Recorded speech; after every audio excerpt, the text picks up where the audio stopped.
哪会安尼？森林内底发生一件大代志，听讲山羊阿公破病甲足严重诶，大家拢赶去因兜想要加看。山羊阿公，你有要紧无？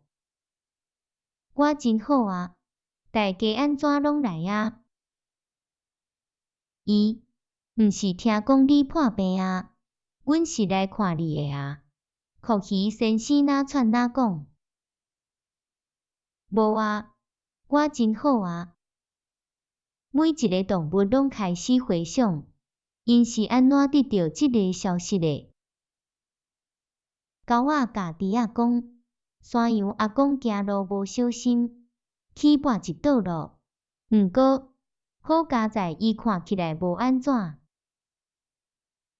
猪仔甲酷鱼先生讲，山羊阿公无小心起跋倒路，骹可能有受一点仔伤，其他拢无安怎。酷鱼先生甲麒麟鹿讲，山羊阿公骹受伤啊，一定真疼吧？毋知行路敢会疼？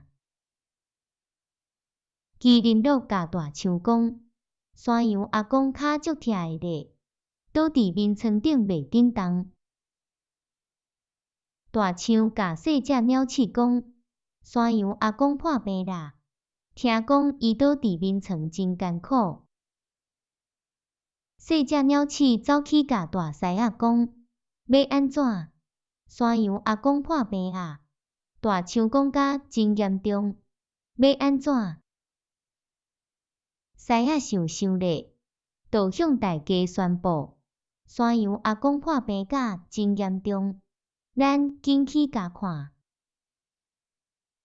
哪会安尼？山羊阿公讲，我是干那裤底破一空尔啦。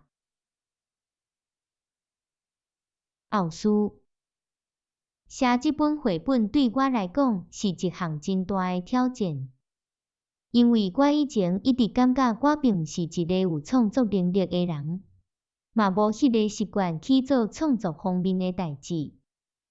即遍诶创作，我想了真久，主题嘛来去换了3-4种，最后才决定用即个动物诶主题。对我来讲，是一种进步，嘛是一种经验。完成这本绘本，感觉足欢喜诶。